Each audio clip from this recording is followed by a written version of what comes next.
33 oknum TNI anarkis di pemukiman, 1 warga tewas dan belasan luka-luka. Warga geruduk markas. Sejumlah pria berambut cepak dan berbadan tegap menyerang ke pemukiman warga di Desa Selamat, Kecamatan Sibiru-Biru, Kabupaten Deli Serdang, Sumatera Utara Jumat 8 November malam hingga Sabtu dini hari. Akibatnya, 1 orang warga bernama Raden Barus meninggal dunia. Mengutip tribunnews.com, awalnya ada sejumlah personel TNI dari Batalion Artileri Medan Armet 2105 Kilap Sumagan yang cekcok dengan warga. Kemudian, rekan-rekannya membalas dengan menyerang ke pemukiman masyarakat.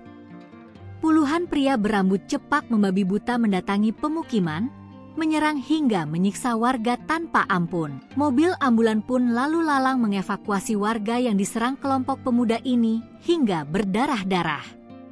Seorang warga mengaku diperlakukan seperti penjahat. Keesokan harinya, sekira pukul 13.30 WIB, suasana kembali memanas.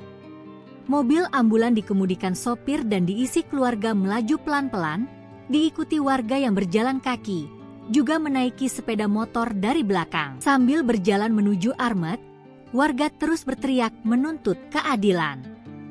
Di tengah perjalanan, situasi sempat memanas karena mereka sempat dihalang-halangi personel TNI berseragam lengkap hingga mobil ambulan mogok. Tak mau menyerah, masyarakat akhirnya melanjutkan perjalanan dengan cara mendorong mobil beramai-ramai. Komandan Batalion Artileri Medan II, Letkol Arm Herman Santoso akhirnya muncul setelah sejumlah anak buahnya diduga membantai warga sipil di Desa Selamat, Kecamatan Sibiru-Biru, Kabupaten Deli Serdang. Ia muncul dan menemui ratusan warga yang menggeruduk Batalion Armet.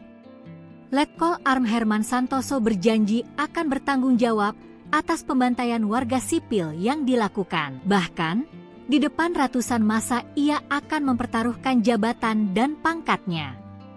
Sehingga ia akan memproses secara hukum personel TNI yang terlibat penyerangan warga Desa Selamat, Kecamatan Sibiru-Biru, Kabupaten Deli Serdang. Saya yang tanggung, saya yang akan bertanggung jawab. Saya akan proses hukum, kata Komandan Batalion Artileri Medan II, Letkol Arm Herman Santoso, Sabtu, 9 November 2024. Sementara, Kapendam I Bukit Barisan Kolonel Dodi Yuda angkat bicara. Dodi mengungkapkan bahwa ada sekitar 33 oknum anggota TNI yang terlibat dalam peristiwa tersebut. Yang diduga oknum terkonfirmasi ada 33 orang. Kata Dodi saat konferensi pers di Medan, Minggu, 10 November 2024.